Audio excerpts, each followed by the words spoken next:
مسالک اور مکاتب فکر کے احباب کو وہاں پر جمع کیا جاتا ہے، تو وہاں شرکاء علماء کرام تشریف لے کر جائیں، ان کو ہماری یہ مجلس ملی یہ ان کو پابند کرے کہ وہاں ان کا اسلوب اور انداز کم از کم سیاستدانوں سے مختلف نظر آنا چاہیے، دین بصیرت اور ایمانی فراست کا وہاں مظاہرہ ہونا چاہیے، اور یقیناً جو ہمارے فروغ فقہی اختلافات ہیں ان کو موضوع بنا کر حد درجہ کا جو اختلاف وہاں پہ ظاہر کرنا عوام کے سامنے، اس سے بہت حد تک ہمیں اجتناب کرنا چاہیے، اور ہمارا لہجہ اور اسلوب وہاں پر اس انداز کا ہو کہ یہ محسوس ہو کہ ہمارے بنیادی عقائد میں اختلاف نہیں ہے، بلکہ یہ ہمارے فقہی موضوعات ہیں اور مسائل ہیں جن میں ہمارے بڑے ائمہ کرام کا بھی اختلاف رہا ہے، مگر اس کے باوجود ایک امت ہے، اور آج ہم بھی ان اختلافات کے باوجود ایک امت ہے۔ اس کے ساتھ میں یہ بھی عرض کرنا چاہوں کہ انٹرنیٹ میں یقیناً جہاں ہمارے نوجوانوں کے لیے تعلیمی اور تدریسی بہت سارے منافع اور فوائد مہیا کیے ہیں، وہاں میں دیکھ رہا ہوں کہ کچھ عرصے سے ہمارے نوخیز نوجوان مختلف مکاتب فکر سے تعلق رکھنے والے انہوں نے ایک کھیل بنا رکھا ہے کہ اپنے دیگر مکاتب فکر کے جو اکابرین ہیں، اسلاف ہیں، بڑے ہیں، ان کے حوالے سے بعض اوقات ان کا انداز بہت ہی ناپسندیدہ ہوتا ہے، اور اختلافی مسائل کو اس انداز سے پیش کیا جاتا ہے کہ جس سے جگ ہنسائی کا ایک سامان مہیا کیا جا رہا ہے۔ انٹرنیٹ اس پر گلوبل دنیا بنی ہوئی ہے، ساری دنیا دیکھ رہی ہے، اس پہ ہمیں بہت حد تک اپنے اپنے مکاتب فکر میں اپنے جہاں ہمارے دائرہ کار ہیں، ہمارے مدارس ہیں، اور کالج میں جو ہمارے طلباء ذریعہ تعلیم ہے ان تک ہماری رسائی ہے، ان تک ہمیں اپنا یہ پیغام بڑے مؤثر انداز سے پیش کرنا چاہیے کہ وہ ان چیزوں سے اجتناب کریں، اور خاص طور پر وہ نوجوان جو ابھی علم میں ناپختہ ہیں ان کو ہم اس بات میں آگے کر دیں، اور ان کے لیے اپنے دیگر مکاتب فکر کے جو اکابرین ہیں، وہ ہمارے امت کے اکابرین ہیں، ہمارے مشترکہ اسلاف ہیں، ان کی پگڑی اچھالنا اور اس انداز سے گفتگو کرانا نہایت ہی ناپسندیدہ عمل ہے۔ اس کے ساتھ ابھی جو میسج سروس شروع ہے ہمارے موبائل ٹیلی فون کے ذریعے،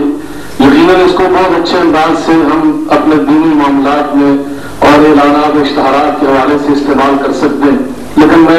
مسلسل کئی مہینوں سے یہ دیکھ رہا ہوں کہ اس کو بھی ہمارے بعض نوجوانوں نے اس ایک کاموں کے جو ہمارے اختلافی مسائل ہیں ان کے لیے استعمال کرنا شروع کیا ہوا ہے۔ اس میں بھی ہمیں ایک پیغام دینا چاہیے اپنی اس مجلس کی طرف سے، تاکہ ہم طلباء کی اور نوجوانوں کی ہم رہنمائی کر سکیں، ان کو ہم سیدھا صحیح راہ دکھا سکیں۔ آخر میں مجھ سے ملی مجلس شہر کے قائدین سے عرض کرنا چاہوں گا کہ آپ اس پلیٹ فارم کو لاہور کی حد تک محدود نہ رکھیں، جس طرح آج آپ نے تمام لوگوں کو اکٹھا کیا ہے، اس کے نام سے لاہور کو ہٹا دیں اور پاکستان لکھ کر اس پلیٹ فارم کو وسیع کریں، کیونکہ ایک فکری یہ پلیٹ فارم آپ نے مہیا کیا ہے، اور یقیناً جس طرح ابھی مولانا ضیاء الرحیم صاحب نے اور مولانا مفتی صاحب نے جلندری صاحب نے اپنی گفتگو میں ارشاد فرمایا کہ اس وقت ایک چراغ ہے، ایک روشنی ہے، ایک امید کی کرن ہے۔ میں سمجھتا ہوں کہ اس وقت پاکستان کو فکری انتشار میں برپا کھیلنے کے لیے پوری ایک پلاننگ کے تحت منصوبہ بندی کے تحت کوشش ہو رہی ہے، تو میں سمجھتا ہوں انشاءاللہ الرحمن یہ چراغ جو ہم نے چلایا ہے ہمارے بزرگوں نے، اللہ کے فضل سے اس کی روشنی سے ان کی کوشش ناکام ہوگی، نامراد ہوگی۔ میں تمام مکاتب فکر کے حوالے سے میں محسوس کرتا ہوں کہ آپ نے جو نمائندگی دی ہے ہمارے مسلک اہل حدیث کے حوالے سے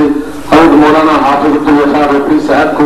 یقیناً وہ ہماری تمام اہل حدیث تنظیموں کے نمائندہ ہوں گے، جناب محترم جناب شیخ یعقوب صاحب جو تمہارے دعوت سے متعلق یہ مسلک اہل حدیث ہے، وہ بھی انشاءاللہ ہمارے نمائندہ ہوں گے۔ ہم تنظیموں کی بنیاد پر ہر کسی نوعیت کی نمائندگی کا مطالبہ نہیں کرتے، اور ہم اعتماد کرتے ہیں اپنے تمام قائدین پر اور مکمل یقین تعاون کا یقین دلاتے ہیں۔ جزاک اللہ خیر۔ میں یہاں ایک گزارش کرنا چاہوں گا، جیسا کہ بخاری صاحب نے فرمایا ہے، ہماری خواہش اور کوشش یہ ہے کہ ہر مسلک اور ہر مسلک کے اندر بھی جو جماعتیں یا جو ہیں، ہماری خواہش ہے کہ ہم سب سے رابطہ رکھیں اور ان سب کی ہمارے یہاں نمائندگی۔ ظاہر ہے یہ پلیٹ فارم جتنا بڑا ہوگا، جتنا کھلا ہوگا، جتنا وسیع ہوگا، جتنے زیادہ مشورے آئیں گے اور جتنا زیادہ مل کر لوگ چلیں گے، انشاءاللہ اس میں ہی برکت ہوگی۔ اب میں درخواست کرتا ہوں پروفیسر حماد لکھوی صاحب سے، جو عالم دین بھی ہیں، دینی گھرانے سے بھی ہیں اور پنجاب یونیورسٹی میں پروفیسر بھی ہیں، لیکن میں آدھا منٹ لوں گا. ان کے پنجاب یونیورسٹی سے ایک بات میرے ذہن میں آ گئی اور وہ 2 جملے ہیں صرف. ہمارے ایک استاد تھے، اللہ جنت نصیب کرے، ملک کے معروف آدمی تھے، ڈاکٹر سید عبداللہ صاحب، اردو کے حوالے سے بڑی خدمات تھی. وہ ایک جملہ کہا کرتے تھے، میرے جی میں خواہش پیدا ہوئی کہ میں آپ بزرگوں کے سامنے لاؤں. وہ کہا کرتے تھے کہ اگر میرے کسی سے 1% اتفاق ہو، اگر میرا کسی آدمی سے 1% اتفاق ہو اور 99% اختلاف ہو، تو میں اس 1% پر اس آدمی کے ساتھ ساری زندگی کام کر سکتا ہوں. الحمدللہ وکفا وسلام علی عبادہ الذین اصطفیٰ. اشہد ان لا الہ الا اللہ وحدہ لا شریک لہ واشہد ان محمدا عبدہ ورسولہ صلی اللہ علیہ وآلہ وسلم. اما بعد، یقیناً خوشی اور اطمینان کا باعث ہے آج یہاں علماء کا اکٹھا ہونا اور اتحاد امت کانفرنس کے نام سے، اور جس طرح سے اب تک اس کے منتظمین اور قائدین کا شکریہ ادا کیا گیا، میرے احساسات بھی اس سے قطعاً جدا نہیں ہیں. میں بھی شکریہ ادا کرتا ہوں اور بڑی خوشی اور اطمینان ہے. 2 تجاویز میں عرض کروں گا. سارے علماء موجود ہیں. انتہائی احترام کے ساتھ ایک طالب علم کی حیثیت سے کہ علماء جب کبھی اکٹھے بیٹھتے ہیں، مختلف فورمز بنتے رہے اور خاص طور پر اب جو ملی مجلس شرعی کے نام سے یہ فورم بنا ہے، تو علماء کا اخلاص بھی نظر آتا ہے، گفتگویں بھی اتحاد کے حوالے سے ہوتی ہیں، لیکن عملی طور پر اس کے اثرات کے حوالے سے ہم کو بہت زیادہ یعنی اطمینان حاصل نہیں کر پاتے. تو میری گزارش یہ ہے کہ اس سلسلے میں مجھے جو بات سمجھ آئی ہے کہ ہم جب اپنے جماعتی اجتماعات میں ہوتے ہیں، تمام علماء سے میری درخواست ہے کہ ہم جب اپنے جماعتی اجتماعات میں ہوتے ہیں جہاں پہ دیگر مکاتب فکر کے لوگ نہیں ہوتے، تو اس وقت ہماری گفتگو کا منہج اور ہوتا ہے، اور جب ہم سب کے سامنے بیٹھتے ہیں تو اس وقت ہماری گفتگو کا منہج اور روش اور ہوتی ہے. اس تضاد کی وجہ سے میں انتہائی احترام کے ساتھ عرض کرتا ہوں، اس تضاد کی وجہ سے ہماری گفتگو کے اندر اور ہمارے باہمی جو اتحاد کی کاوشیں ہیں اس کے اندر قوت پیدا نہیں ہو پاتی. تو میں گزارش کروں گا، پہلی تجویز یہ ہے کہ ایک تو اپنے جو اجتماعات ہیں جماعت کے اندر، اپنی مساجد کے اندر ایک اتحاد کا منہج قائم کیا جائے، اور اپنے نوجوانوں کو ابھی مختلف تفصیلات بیان کی جا رہی تھی کہ نوجوان اختلاف کا باعث بن رہے ہیں، تو نوجوان جب اپنی اپنی مساجد میں اتحاد کی روش اور اتحاد کا منہج دیکھیں گے تو امید ہے کہ انشاءاللہ ان کے اندر ایک ایسا جذبہ پیدا ہوگا کہ یہ علماء اکٹھے بیٹھتے ہیں تو بھی وہی بات کرتے ہیں، اور جب اپنے ذاتی محافل میں بیٹھتے ہیں تو بھی وہی بات کرتے ہیں. تو میں نے کسی ایک دنیا دار اور مغربی تربیت یافتہ آدمی سے یہ بات سنی تھی کہ اس نے کہا کہ میرے استاد نے مجھے ایک ڈسپلن سکھایا تھا کہ کبھی اپنی نجی محفل میں وہ بات نہ کرنا جو کسی بہت بڑے اجتماع میں نہ کر سکو. تو ہم اگر اتحاد اور آپس میں اتفاق کی بات نجی محفلوں میں کریں گے تو انشاءاللہ اس کے اثرات ہماری پبلک کے اندر اور عوام کے اندر بھی آئیں گے. دوسری، یہ جو قراردادیں اور خاص طور پر 15 نکات طے کیے گئے ہیں، مجھے بہت خوشی ہے، بہت بیلنسڈ ہیں، بہت متوازن زبان استعمال کی گئی ہے. اس کے اندر جو دیگر تجاویز آئیں وہ بھی انکارپوریٹ کر لینی چاہیے. تو 2 باتیں الفاظ کے حوالے سے، صرف الفاظ کے رد و بدل کے حوالے سے میرے ذہن میں ہیں. ایک تو جو شق نمبر 4 ہے یا نقطہ نمبر 4، اس کے اندر دستوری اصلاحات کی ذکر ہے. اس میں وفاقی شرعی عدالت کے حوالے سے کچھ تو دستوری پہلو ہے اور دوسرا کچھ طریقہ کار سے متعلق ہے، اور اسی طرح جو شق نمبر 11 ہے وہ بھی عدلیہ کی آزادی سے اور اصطلاح سے متعلق ہے. تو میری گزارش یہ ہے کہ جو عدلیہ سے متعلق ہے اس کو الگ کر لیا جائے اور دستوری اصلاحات کو الگ کر لیا جائے. تو اسی طرح 14 نمبر جو شق ہے اس میں افواج پاکستان کے ساتھ بیوروکریسی کو بھی شامل کر لیا گیا، حالانکہ وہ افواج پاکستان سے متعلق ہے اور لازمی فوجی تربیت سے متعلق ہے. بہت اچھی تجویز ہے کہ نوجوانوں کو لازمی فوجی تربیت دی جانی چاہیے، لیکن پھر بیوروکریسی کی جو اصلاح ہے اس کو یا تو الگ نقطہ بنا لیا جائے یا کم از کم اس کو اس میں سے نکال دیا جائے. یہ یعنی لفظی صرف تجویز ہے کہ تھوڑا رد و بدل کر لیا جائے، اس لیے کہ یہ سب کی طرف سے متفقہ طور پر جائیں گے اور ہر جگہ اس کے اندر کوئی مکمل قسم کا پہلو نظر آنا چاہیے. یہ میری 2 تجاویز تھیں. اللہ تعالیٰ ہم سب کو اس اتحاد کی کاوشوں میں اخلاص بھی عطا فرمائے اور پورے خلوص کے ساتھ عملی قوت بھی عطا فرمائے. وآخر دعوانا الحمدللہ رب العالمین.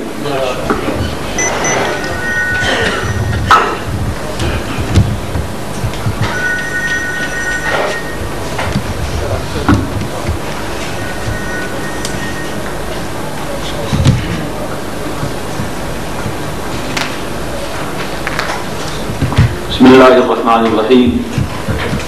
نحمدہ ونصلی ونسلم علی رسول الکریم. ملی مجلس شریف سے اہتمام ایک انتہائی خوبصورت تقریب ہے اور اس میں ہمارے اکابرین وفاق المدارس العربیہ پاکستان کے ناظم اعلیٰ حضرت مولانا قاری محمد حنیف صاحب جالندری اور جامعہ اشرفیہ کے نائب محتمل حضرت مولانا فضل الرحیم صاحب دامت برکاتہ نے انتہائی خوبصورت باتیں ارشاد فرمائی. میں انہی کی روشنی میں ایک دو باتیں پیش کرنے کی کوشش کروں گا. اس کا ان قراردادوں کا جو پہلا عنوان ہے اور پہلی قرارداد ہے وہ اتحاد امت کے حوالے سے. اتحاد امت کی صورت تو یہ ہے جو آج ہمارے سامنے آ رہی ہے، لیکن اگر صرف کسی کو اتحاد امت سمجھ لیا جائے تو شاید یہ مناسب نہیں ہوگا. امت اتحاد امت کا چاہیے، نہ کہ صرف چند علماء کرام کا. اس کے لیے میری ایک گزارش یہ ہے کہ جو ہمارے جماعتوں کے مختلف خطباء کرام ہیں اور بالخصوص ہر جماعت کے ایسے پرجوش خطباء کرام ہوتے ہیں، اگر ہر جماعت کے علماء کرام اور ذمہ داران وہ اپنے خطباء کرام کو اس چیز کا پابند بنائیں کہ اس قسم کی جذباتی تقریریں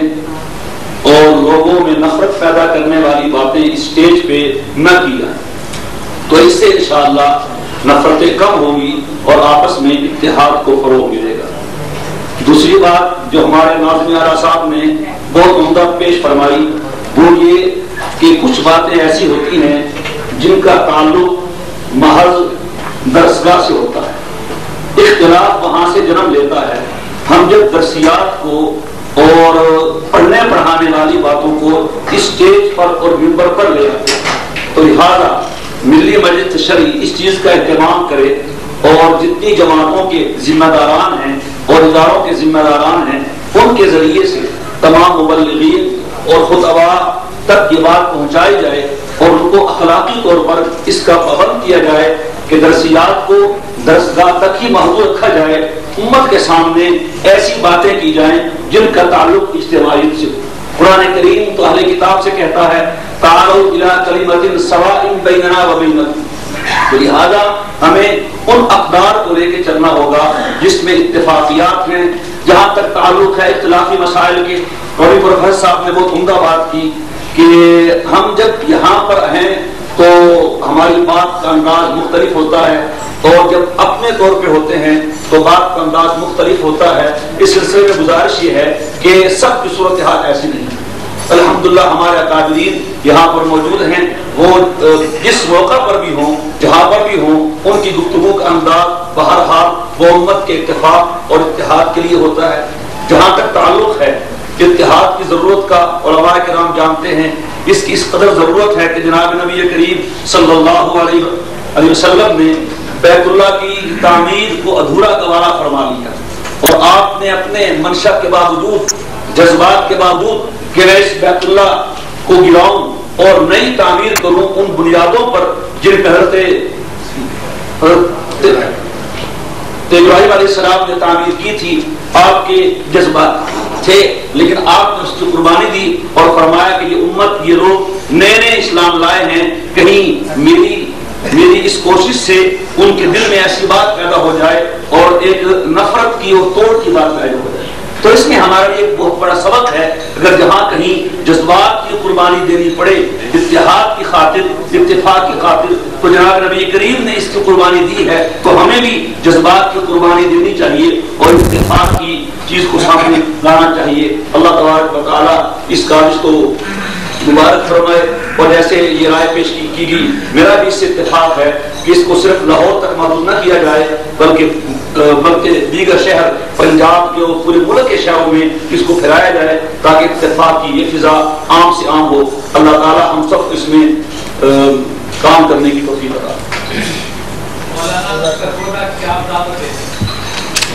جی انشاءاللہ ہماری طرف سے آپ کو سب سے پہلے دعوت ہے، باقی سب حضرات کو بھی دعوت. بسم اللہ الرحمن الرحیم. نحمدہ ونصلی ونسلم علی رسولہ الکریم. جناب صدر اور معزز علماء کرام، اختراق اور انتشار کے جو نقصانات ہیں وہ سب کے سامنے ہیں، لیکن پاکستان کے مختلف مکاتب فکر نے متحد ہو کے بہت سارے فوائد بھی حاصل کیے ہیں، قرارداد مقاصد سے لے کے تحریک حکومت رسول تک بڑے بڑے مقاصد بھی حاصل کیے ہیں، اور اس مقصد کے لیے بڑی بڑی جماعتیں بھی بنی ہیں، ملی یکجہتی کونسل بھی بنی ہے، اور MME بھی بنی ہے، متحدہ مجلس عمل بھی بنی ہے، لیکن اس کے اثرات زیادہ گہرے نہیں ہوئے، اس لیے کہ یہ کاوشیں ملکی سطح پہ ہوئی ہیں، ذہنی سطح پہ اور تحصیل کی سطح پہ نہیں، تو ان کوششوں کو نچلی سطح پہ لانے کی ضرورت ہے۔ ایک بات تو یہ عرض کرنی تھی، اور اس کے لیے مستقل جماعت بنانے کی ضرورت ہے تاکہ ہم لاہور، کراچی، اسلام آباد تک محدود نہ رہیں، چھوٹے شہروں کے اندر بھی ہم لوگ پہنچے۔ دوسری بات یہ ہے کہ ایک اہم ترین چیز ذرائع ابلاغ ہے۔ ذرائع ابلاغ کے سلسلے میں جہاں ہم حکومت سے مطالبات کر رہے ہیں وہاں ہمیں بھی ایک قدم اٹھانے کی ضرورت ہے کہ علماء کی ایک جماعت بنے جو میڈیا کے ذمہ داروں سے مل کے ایک مجلس قائم کرے جس کا مقصد امر بالمعروف اور نہی عن المنکر ہو، اور پہلے مرحلے پہ ان خوبیوں کو اجاگر کریں جن کو کافر بھی تسلیم کرتے ہیں، اور ان برائیوں کے خاتمے کی کوشش کریں جن کا برائی ہونا پوری انسانیت تسلیم کرتی ہے، اور اس کے بعد پھر قدم آگے بڑھائے جائیں تاکہ ہمارے معاشرے میں جو معاشرتی خرابیاں ہیں ان کا خاتمہ ہو، اور جو معاشرے میں حسن پیدا ہونا چاہیے۔ حکومت سے مطالبہ کرنا کافی نہیں ہے، بلکہ ہمیں بھی اس سلسلے کے اندر عملی اقدام کرنا چاہیے۔ جزاک اللہ خیر۔ یہ تھے مولانا مفتی محمد طیب صاحب جامعہ احمدیہ فیصل آباد سے، اور بڑی اچھی تحریر انہوں نے پیش فرمائی،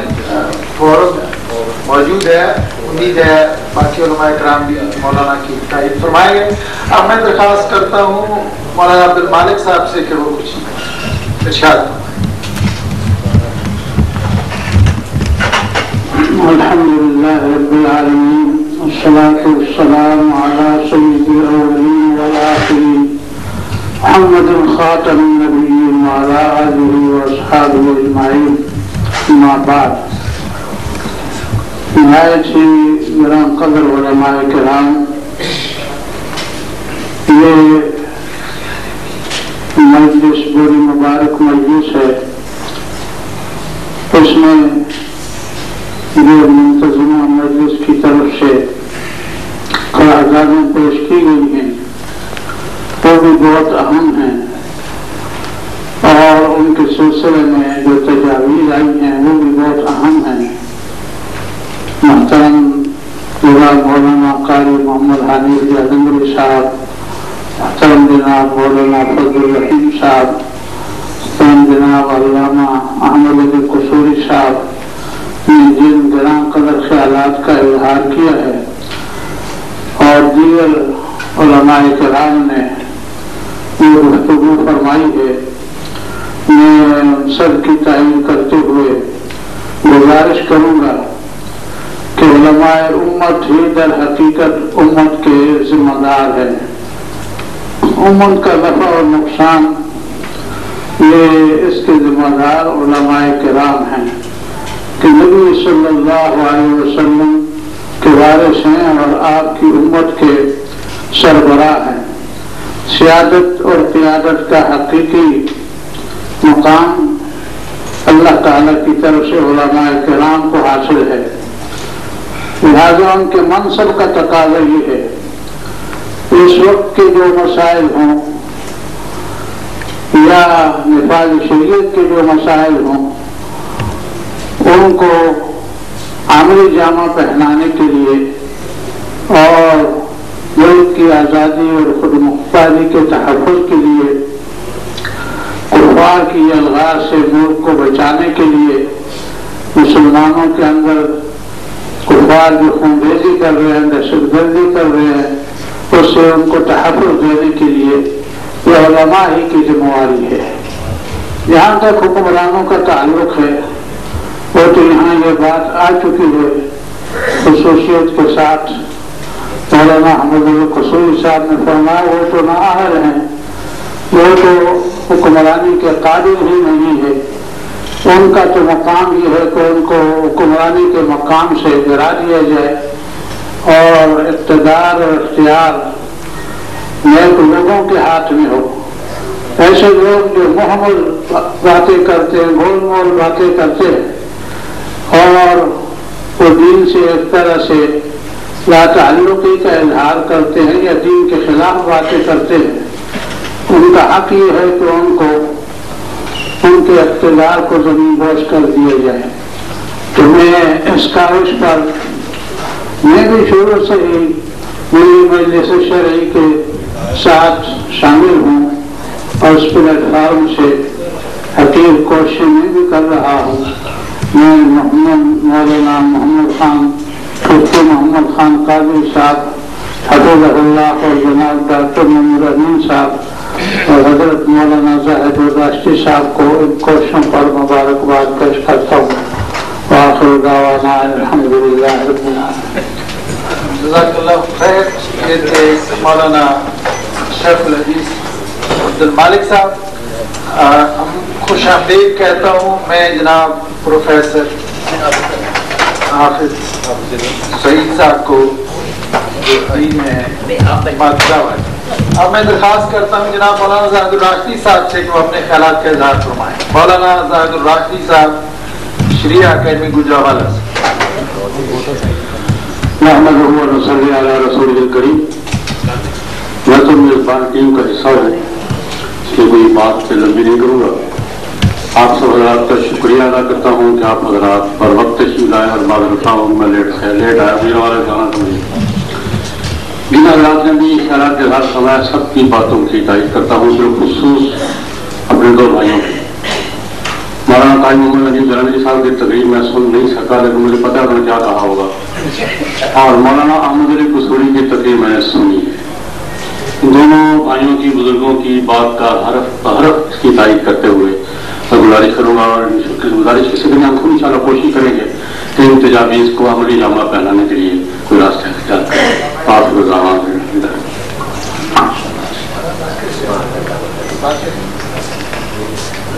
اب میں درخواست کرتا ہوں مولانا خان محمد قادری صاحب سے کہ وہ اپنے خیالات کا اظہار. نحمده ونصلي ونسلم على رسوله الكريم. أما بعد فأعوذ بالله من الشيطان الرجيم. بسم الله الرحمن الرحيم. واعتصموا بحبل الله جميعا ولا تفرقوا. صدق الله مولانا العظيم. علماء کی محفل ہے اور اصحاب المدانش جمع ہے اور بڑی خوبصورت اور پرمز گفتگو ہو رہی ہے اور جتنی گفتگو ہو چکی ہے میں بھی حق بحرف اپنے دوستوں بزرگوں کی تائید کرتا ہوں. اور میں کیونکہ علماء کرام اور خصوصاً ہمارے علماء کرام جہاں جمع ہوتے ہیں وہاں بسا اوقات محافل اور مجالس بہت زیادہ خشکی کا شکار ہوتی. اس لیے میں تھوڑا سا جو میرے دوستوں بزرگوں نے گفتگو فرمائی ہے اس کو میں دو شعروں میں عرض کرنا چاہتا ہوں اور اس کو تھوڑا سا غور فرما لیں. اور یہ شعر کہنے والا کوئی علامہ فہامہ نہیں تھا. یہ شعر کہنے والا ایک لاہور کا، کچھ لوگ اسے درویش کہتے ہیں، کچھ لوگ اسے مست کہتے ہیں، کچھ مجنون کہتے ہیں. بات اس نے بڑی فتح کی کہی. وہ کہتا ہے کہ تفریق نے جادو ہی جگایا ہے بلا کا. تفریق نے جادو ہی جگایا ہے بلا کا. خطرے میں ہے اے یار چمن مہر و وفا کا. جلتے ہوئے دیکھے وہی معصوم شگوفے تھا جن کو بھروسہ تیرے دامن کی ہوا کا.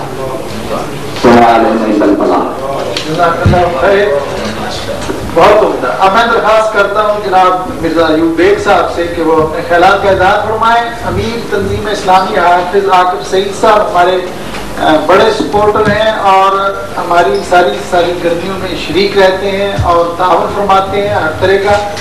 وہ بیمار ہیں ڈینگی کی وجہ سے، میں آپ سے درخواست کرتا ہوں کہ ان کی صحت کی دعا کریں، اور دوسرے جو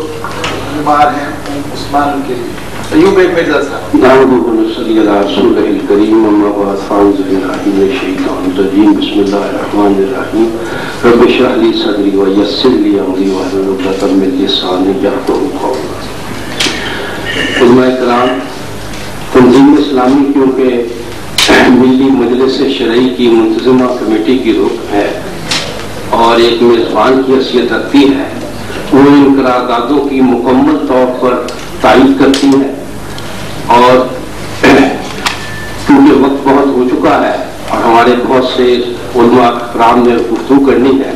صرف اس پہ اتفاق کروں گا کہ ہماری مجالس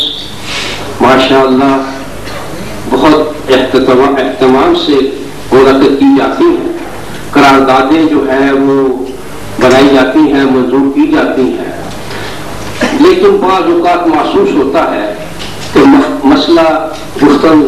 نشستن گفتن اور برخاستن کا ہو جاتا ہے۔ اس حوالے سے صرف اتنا عرض کروں گا کہ جو بھی قراردادیں متفقہ طور پر منظور ہوئی ہیں ان کو پرسوں کیا جائے اور ان پر عمل درآمد کرنے کے لیے پوری کوشش کی جائے۔ ہم بھی کیونکہ اس کا حصہ ہے، ہم بھی انشاءاللہ العزیز اس کے لیے پوری کوشش کریں گے۔ وما علینا الا البلاغ۔ جزاک اللہ خیر۔ اب میں درخواست کرتا ہوں علامہ قاری زوار بہادر صاحب سے کہ وہ اپنے خیالات کا اظہار کریں۔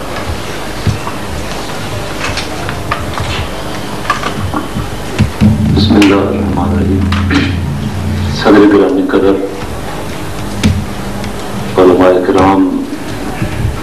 بزرگوں، دوستوں، بہت ساری تجاویز آ چکی ہیں، بڑی اختصار کے ساتھ حضرات گفتگو فرما رہے ہیں، جس سے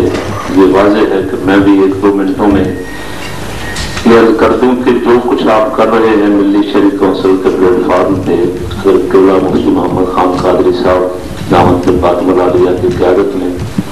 جمعیت علماء پاکستان بھرپور طریقے سے انشاءاللہ العزیز آپ کے ساتھ ہے۔ عملاً جمعیت علماء پاکستان کی قیادت نے 77 سے لے کے آج تک اتحاد امت کے ہر پروگرام میں، ہر تحریک میں ہراول دستے کا کام کیا ہے، زبانی کلامی نہیں ہے۔ MM میں بھی اسی کی ایک صورت تھی، اور آج بھی الحمدللہ تمام تر مشکلات کے باوجود جمعیت علماء پاکستان کی کوشش ہے کہ کسی طرح یہ تمام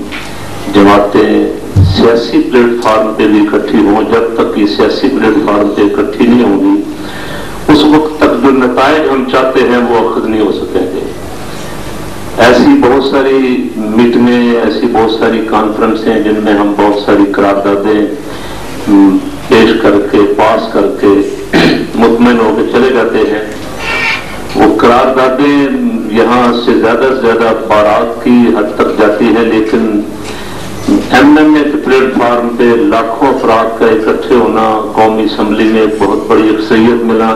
دینی جماعتوں کو، یہ پاکستان کی تاریخ کا ایک عجوبہ تھا جسے بہت سارے لوگوں کو جو ہضم نہیں ہوتا تھا وہ کہتے تھے یہ کیسے ہو گیا ہے۔ وہ کہتے تھے کہ یہ تو افغانوں کے خون کی وجہ سے ان کو کامیابی مل گئی ہے، لیکن میرا یقین ہے کہ جب بھی اکٹھے ہوں گے تمام اکابرین، تمام دینی جماعتیں جب بھی اکٹھی ہوں گی نتیجہ انشاءاللہ اس کا بہت بہتر ہوگا۔ وہ وقتی حالات بھی تھے، کوئی شک نہیں اس میں، لیکن بہت ساری جگہوں پہ ہم نے دیکھا کہ 10,000 ووٹ جماعت اسلامی کو 12,000 ووٹ JUI کو دوسری 6,000 کو 5,000 لے کے 20,000 ووٹ لے کے 11,000 ووٹ لینے والے سے ہٹ جاتے ہیں۔ تو اگر یہ سارے ووٹ اکٹھے ہو جائیں، ایک طاقت ہے، جب تک طاقت اور قوت آپ کے ہاتھ میں نہیں آئے گی پاکستان میں اس وقت تک سیکولر طبقہ ہمیں جو لڑانے کے لیے دن رات اکابرین کی اکثریت، علماء کی اکثریت اتحاد چاہتی ہے۔ ان کی زبان نرم ہے یہ آپس میں محبت سے گفتگو کرتے ہیں جلسوں میں بھی، لیکن چھوٹے چھوٹے گروپ جو ہیں انتہا پسند وہ انتہاوی ہو جاتے ہیں۔ اس کی وجہ آخر کیا ہے؟ وجہ یہ ہے کہ ان کے پیچھے بھی ایسی سیکولر قوتیں پیسہ لگا رہی ہیں، ان کے پیچھے ایسی قوتیں ہیں جو ان کو اٹھا رہی ہیں، چھوٹی چھوٹی تنظیموں کو جو دہشت گرد تنظیمیں ہیں،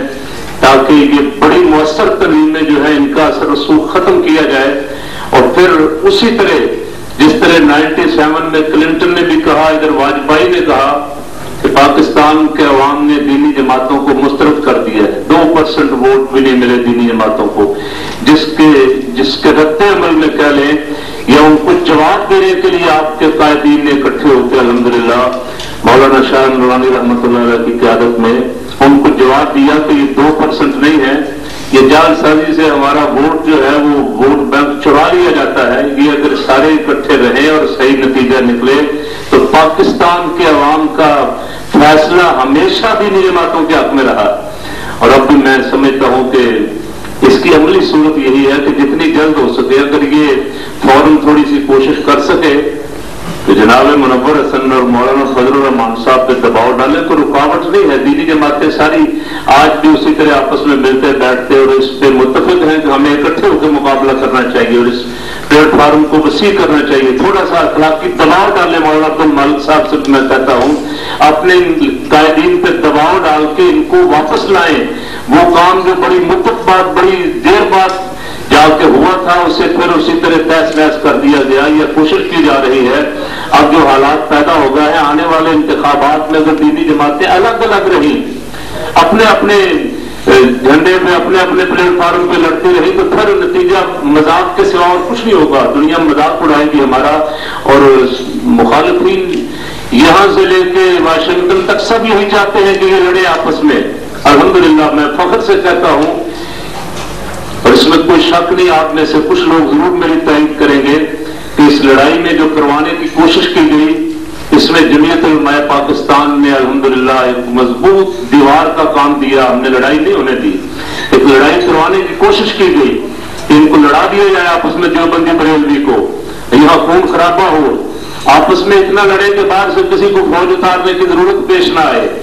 ہم اس کے راستے میں رکاوٹ بنے رہے ہیں، الحمدللہ بنے رہیں گے، لیکن میں آپ حضرات سے گزارش کرتا ہوں کہ جو سب حضرات جہاں جہاں ان کی چلتی ہے ان پہ دباؤ ڈالیں کہ چھوٹے چھوٹے آپس کے وقتی اختلافات کہ اس نے بائیکاٹ کیوں کیا، اس نے کیوں نہیں کیا، یہ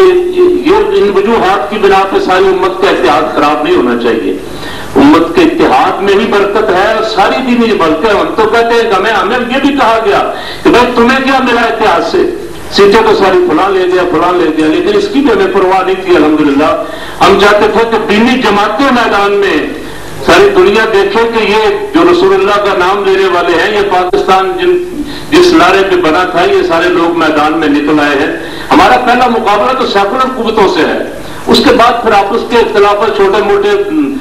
بھگتتے رہتے ہیں ایک دوسرے کے ساتھ، لیکن اگر ہم آپس میں لڑتے رہیں تو سیکولر قوتوں کی کامیابی ہمارا لڑنا ہے کہ ہم لڑتے رہیں، بس آپس میں چھوٹے چھوٹے اختلافات کو بنیاد بنا کے دستوں گرے مار رہے ہیں اور ساری توانائیاں ہم ایک دوسرے پہ صرف کریں۔ میری گزارش یہ ہے کہ آپ حضرات اس پلیٹ فارم کو بھی مضبوط کریں، لیکن آپ سب مل کے کسی دن ان دونوں تینوں جماعتوں کے لیڈروں پہ دباؤ بھی ڈالیں کہ وہ اپنا سیاسی پلیٹ فارم جو ہے جب تک قوت نافذہ آپ کے ہمارے ہاتھ میں نہیں آئے گی ہمیں لوگ مذاق بنائیں، کبھی پابندیاں لگائیں گے، کبھی تماشا بنائیں گے ہمارا۔ ہم جب مل کے اکٹھے ہو کے قوت نافذہ حاصل کر لیں گے تو پھر جو قراردادیں ہم پیش کر رہے ہیں انشاءاللہ ہم انہیں نافذ کرنے کی پوزیشن میں ہوں گے۔ جزاک اللہ خیر۔ یہ تھے علامہ قاری زوار بہادر صاحب جو دینی سیاسی جماعتوں کے اتحاد کی بات کر رہے تھے۔ اس سے پہلے مفتی محمد طیب صاحب نے جو جامعہ امدادیہ فیصل آباد سے ہیں، علماء کرام کے غیر سیاسی میدانوں میں دعوتی کام پر اتحاد کی دعوت دی تھی۔ ملی مجلس شریع کے پلیٹ فارم سے جو بنیادی طور پر علمی، فکری اور فقہی اتحاد کے لیے کام کر رہا ہے۔ ظاہر ہم تو اپنا وہ کام کرتے رہیں گے، لیکن اس پلیٹ فارم سے امت مسلمہ کے اور علماء کے اور دینی جماعتوں کے جس قسم کے بھی اتحاد کی بات ہوگی ظاہر ہے ہم اس کے حق میں ہیں اور اس کے ہم حامی ہیں اور اس کی ہم حمایت کرتے ہیں۔ اب میں درخواست کرتا ہوں اور مجھے خوشی ہے کہ کراچی سے خصوصی طور پر ہمارے اس پروگرام میں شریک ہونے کے لیے علامہ بنوری ٹاؤن اور جامعہ العلوم الاسلامیہ کراچی سے مولانا مفتی محمد رفیق صاحب تشریف لائے۔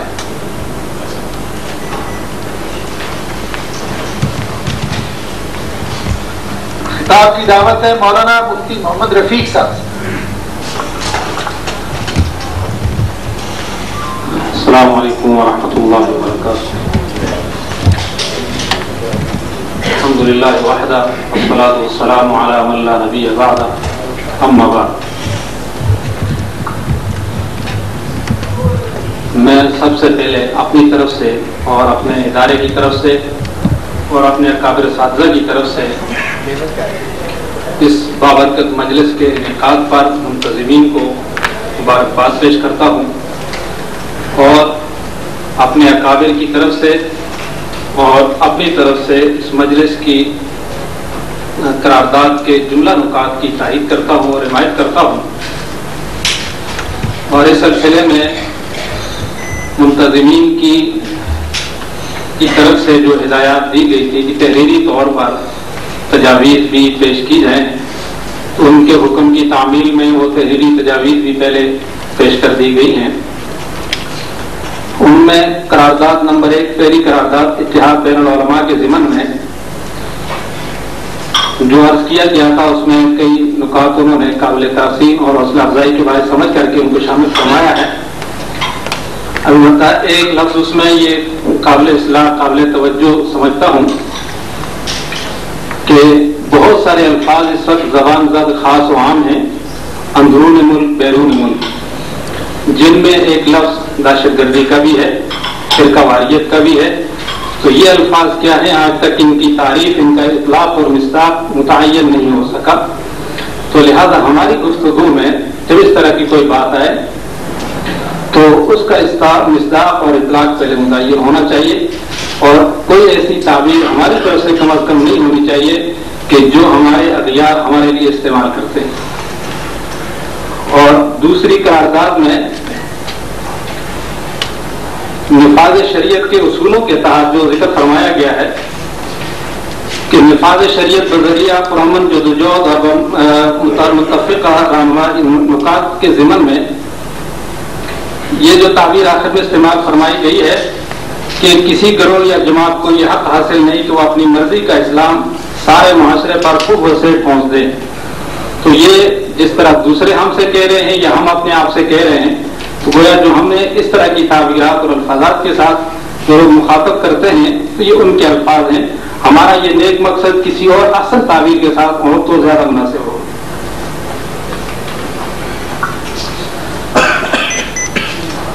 اسی طرح یہ سیاسی نظام کے تحت یہ تجاویز بھی تھی جو شامل بھی ہو چکی ہے کہ ہماری سیاست پر اور عوامی نمائندگی میں سرمایہ داروں اور جاگیرداروں کا جو ایک تسلط اور قبضہ ہے، اس کے انسداد کے لیے کیا ہو سکتا ہے۔ جیسے اکابر نے فرمایا کہ دینی قوتوں کا اتحاد ہی اس کا واحد راستہ ہے، اس راستے کے ذریعے سرمایہ داروں اور جاگیرداروں کا راستہ روکا جا سکتا ہے، اور اس کے لیے شرعی شہادت کو لازم قرار دیا جائے کہ منتخب نمائندے کے لیے جیسے ہم ووٹ کی شرعی حیثیت سے گفتگو کرتے ہیں، تو ایسی صورت میں کہ ووٹ کی شرعی حیثیت شہادت ہے، تو لہذا جس طرح ووٹر کے لیے شہادت کے تقاضے پورے ہونا ضروری ہے، تو اس طرح نمائندے کے لیے بھی شہادت کے تقاضے پورے ہونے چاہیے، وہ کم از کم شرعی شہادت کا آل ہو، یہ نمائندگی کے لیے ضروری ہے۔ اسی طرح نظام تعلیم کی اصلاح کے لیے فرمائی کہ ہماری یہ فکر در حقیقت اکابر کی بزرگوں کی اور اس فکر کا تسلسل ہے جو قرارداد مقاصد 1948 یا 1951 اور 52 کے اندر جو متفقہ نکات تمام مسالک کے اکابر نے متفقہ طور پر تجویز فرمائے تھے، اسی طریقے سے ہمارے تمام اکابر نے متفقہ طور پر ملک کے لیے ایک نظام تعلیم بھی متفقہ طور پر مرتب فرمایا تھا۔ وہ وہ نظام تعلیم غالباً 1968 یا 69 کے اندر مطبوعہ بھی ہوا، مرتب بھی ہوا، مختلف جرائد رسائل کے اندر چھپا بھی تھا. تو نظام تعلیم کے لیے بھی ہمارا اسی طرح کا کوئی الگ سے سیمینار بھی ہونا چاہیے، وہ نکات بھی زیر بیس لانے چاہیے، اور ان نکات کی روشنی میں ہم اپنے ملک کے اندر اور اپنی نئی نسل کے لیے نظام تعلیم مرتب کرنے کے لیے تجاویز دے سکیں. اسی طریقے سے یہ معیشت کے ضمن میں جو تجاویز مرتب فرمائی گئی ہیں، ان میں یہ بھی شامل تھا کہ ہمیں معیشت کے استحکام کے لیے اندرونی طور پر ہماری معیشت مستحکم ہو، ہمارے وسائل بروکار لائے جائیں، عملی قوتوں کو بروکار لایا جائے، اور اس کے لیے ظاہر ہے کہ عملی کھپت چاہیے، اور اس کے لیے ہمارا ملک جو ایک زرعی ملک ہے اور اس کا بہت بڑا حصہ بیکار پڑا ہوا ہے. تو زرعی اصلاحات کی جہاں سرکاری بحث ہیں، قوانین اور عدلیہ کے مباحث ہیں، انتظامی مباحث ہیں، اس کے ساتھ ساتھ ان خالی زمینوں کی آبادکاری کا اگر کوئی بندوبست بھی کیا جائے، ہماری تجاویز کے اندر اس کو اگر شامل کیا جائے، تو ایسی صورت میں بہت سارے بے روزگار اور بہت سارے وہ لوگ کے جن کے لیے روزگار نہیں ہے، اور جو ہماری بیکار زمینیں پڑی ہوئی ہیں وہ بھی استعمال میں آ سکتی ہے اور ہماری پیداوار میں اضافہ ہو سکتا ہے.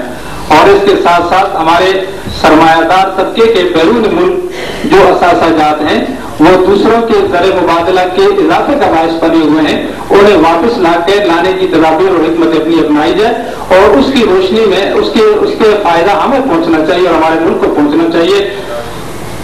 اور اسی طریقے سے امر بالمعروف اور نہی عن المنکر، یہ 15واں نقطہ جو ہے اس کے ضمن میں کہ امر بالمعروف نہی عن المنکر کا شعبہ ہونا چاہیے. یہ بھی ہمارے کابر کی اسی فکر کا تسلسل ہے جس کے اوپر وہ پہلے ایک ضابطہ کار اور ضابطہ اخلاق مرتب فرما چکے ہیں. اس کے لیے ہمارے تمام مسالک کے بڑے بزرگوں نے ایک مجلس قائم فرمائی تھی، مجلس دعوت و اصلاح کے نام سے، جس میں دیگر کابر کے ساتھ حضرت علامہ محمد یوسف بن ولی رحمۃ اللہ علیہ بھی شامل تھے. تو مجلس دعوت و اصلاح اسی طرح کا غیر سیاسی پلیٹ فارم تھا کہ جس کا مقصد یہ تھا کہ عوام کے اندر معاشرے کے اندر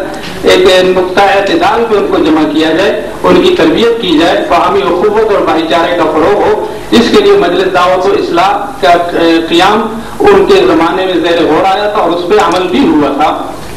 تو آج ہم امر بالمعروف نہی عن المنکر کے تحت جو کام جس طرح تجاویز دیتے ہیں، ان تجاویز کے ساتھ ساتھ اپنی حد تک کیا کر سکتے ہیں، اس کے لیے مجلس دعوت و اصلاح کا وہ قیام اپنے اپنے حلقے میں اگر وہ عمل میں لایا جائے، اور جو گزارشات ہم یہاں جس کا مذاکرہ کر رہے ہیں اور جو کچھ چاہ رہے ہیں یہ اپنے حلقے کے اندر بھی اگر چاہیں اور اس کے لیے کوشش کریں تو یقیناً امر بالمعروف نہی عن المنکر کا جو ہمارے دائرہ کار کے اندر آتا ہے وہ فریضہ پورا ہو سکے گا.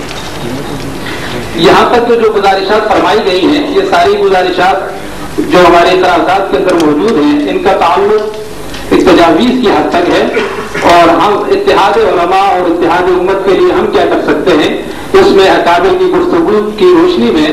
جو باتیں ذہن میں آئی ہیں ان میں سے چند یہ ہیں کہ وحدت امت کا بنیادی جو نقطہ ہے، جیسے اکابر سے سنا ہے کہ عربی کا جو مشہور مقولہ ہے کہ نجتمع علی ما اتفقنا علیہ ونتسامح عما اختلفنا فیہ، ہمارے جو مشترکات مسلمات ہیں وہی ہماری بنیاد رہیں، ہر محفل کی زینت وہی رہیں، خصوصاً اجتماع جس میں تمام حضرات موجود ہوں. اور ہمارے درمیان جو اختلافی مسائل ہیں، ان اختلافی مسائل سے ہم جس حد تک ممکن ہو سکے، جیسے اکابر نے فرمایا کہ ان کو درس و تدریس اور تحقیق کی حد تک ان کو رکھا جائے، ان کو عام مجالس کے اندر نہ لایا جائے. اس میں جہاں جیسے بزرگ نے یہ بھی فرمایا کہ جہاں ہماری یہ ضرورت ہے، یہ اچھی باتیں جس طرح ہماری یہاں کی مجالس میں ہوتی ہیں، ان ہی باتوں کو پھر اپنے حلقے میں جا کے ہم سے فراموش نہ ہو جائیں. یہ باتیں اپنے حلقے کے اندر بھی جا کر اسی طرح عام کی جائیں. ظاہر ہے کہ یہ عام کرنا ہم حلقے کے جس طرح خود فرد ہیں، تو ہمارے ساتھ ہمارے جو دوسرے لوگ ہیں جو ہمارے زیر اثر ہیں، جو ہماری بات سن سکتے ہیں، ان سے بھی یہی گزارش کی جائے کہ یہ جو ہمارے درمیان انتشار اور اختلاف کا باعث کرنے والے امور ہیں ان سے اجتناب کیا جائے، اور مسلمات، مشترکات اور متفقات کے اوپر ہماری دینی کاوشیں اور ہونی چاہیے. اور اسی طریقے جیسے ہمارے اکابر کے سامنے جب کوئی بات آتی ہے تو ہمارے جیسے وفاقات کے اکابر بیٹھے ہوئے ہیں، تو ہمیشہ ہم لوگ نصاب کے بارے میں مشورے دیتے ہیں کہ آپ کا نصاب یہ ہونا چاہیے، فلانا یہ ہونا چاہیے. تو ان کے لیے جو ہمارے اکابر کا جواب ہوتا ہے کہ نصاب مرتب کرنا انہی لوگوں کا کام ہے جو نصاب کو جانتے ہیں اور جو یہ پڑھتے پڑھاتے ہیں. ہم اپنی ضرورت کے مطابق وقتاً فوقتاً اس میں کمی بیشی کا خود اختیار رکھتے ہیں اور کرتے بھی ہیں.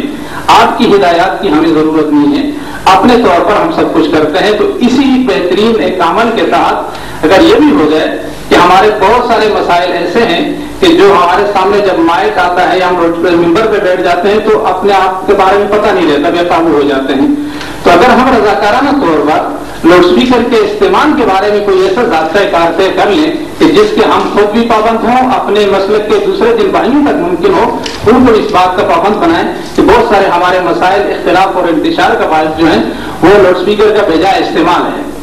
حکومت اگر اس پہ پابندی لگائے گی یا حکومت ہمیں ہدایات دے گی تو یقیناً ہم سب مل کر اس کی مخالفت کریں گے، اس کو مذہبی آزادی کے خلاف سمجھیں گے. لیکن اگر ہم اپنے طور پر رضاکارانہ طور پر جیسے وقتاً فوقتاً ہم اپنے نصابات میں حکومت کی ہدایات کے بغیر رد و بدل کرتے ہیں، تو اسی طریقے سے اگر ہم رضاکارانہ طور پر اپنی مسلک کی حد تک اور اپنی مساجد کی حد تک اگر اس چیز پہ غور کریں کہ لاؤڈ اسپیکر کا بے تحاشا استعمال یہ ہمارے بہت سارے مسائل کو پیدا کرتا ہے، تو لہٰذا ہم اس کو اپنی مسجد کے اندرونی حصے تک اور اپنی جلسگاہ کے اندرونی حصے تک اگر محدود رکھیں تو امید ہے کہ ہمارے بہت سارے مسائل اس سے بھی حل ہو جائیں گے. اور اسی طریقے سے بہت سارے عام طور پہ ہمارے درمیان جو اختلافات پیدا ہوتے ہیں، اتحاد علماء اور وحدت علماء کو نقصان پہنچانے والی جو چیزیں ہیں، ہمارے خیال میں ان میں سے ایک یہ ہے کہ بیجا پروپیگنڈا اور اس پروپیگنڈے کی خاطر خواہ تحقیق نہ ہونا اور بغیر کسی تحقیق کے اس کی نظر ہو جانا، یہ ہمارے مسائل میں سے ایک مسئلہ ہے. تو لہٰذا جب کوئی بھی کسی کے پاس دوسرے مسئلے کے بارے میں کوئی رائے لے کر آئے یا کوئی پروپیگنڈا کرے تو اس میں ہمارے بزرگوں میں سے گزر حضرت تھانوی نور اللہ مرقدہ کا ایک ملفوظ ہے، ان کے بارے میں فرماتے ہیں کہ کسی نے ان کے پاس دوسرے کسی مسلک کے بزرگ کے بارے میں آ کے کہا کہ وہ آپ کو کافر قرار دیتے ہیں، آپ کے بارے میں یہ فتویٰ ہے. اس پر حضرت تھانوی نور اللہ مرقدہ کا جو جواب تھا وہ ہمیں یہاں پہ نقطہ اتحاد کو جمع کرتا ہے اور ہمیں اس قسم کے پروپیگنڈوں کے مثبت جواب کا ایک بہترین نمونہ ملتا ہے. آپ نے فرمایا کہ جو باتیں میری طرف منسوب ہیں اگر ان وہ میرے اندر پائی جاتی ہیں تو اس عالم دین کا فرض منصبی تھا کہ وہ میرے بارے میں اس طرح کہتے، اگر نہ کہتے تو وہ خود گناہگار ہوتے مجرم ہوتے، اور اگر میرے اندر وہ باتیں نہیں پائی جا رہی تو ان کے فتوے کا مجھے کوئی اثر نہیں، مجھے کوئی نقصان نہیں ہے. تو لہٰذا یہ گزارشات ہے، اللہ تعالیٰ ہمیں ان تمام باتوں پہ عمل کرنے کی توفیق عنایت فرمائے اور اکابر کے نقش قدم پر چلنے کی توفیق نصیب فرمائے اور ہمارے محنت اللہ. جزاک اللہ خیر. یہ تھے مولانا مفتی محمد رفیق صاحب جامعہ قنوریہ اسلامیہ کراچی سے. اب میں درخواست کرتا ہوں مولانا عبد خان صاحب سے جو جمعیت علماء اسلام سے، اور وقت چونکہ نماز کا وقت بھی قریب ہے تو میں درخواست کروں گا کہ ذرا مقررین وقت کا خیال کریں. جناب مولانا امجد خان. بسم اللہ الرحمن الرحیم. یا رب صلی وسلم دائما ابدا علی حبیبک خیر الخلق کلہم. صدر مجلس، زعماء قوم، میں سب سے پہلے آج کے اس نازک حالات میں اس کانفرنس کے انعقاد پر ہدیہ تبریک پیش کرتا ہوں ملی مجلس شرعی کو. اس حوالے سے ہمارے محترم پروفیسر ڈاکٹر محمد امین صاحب نے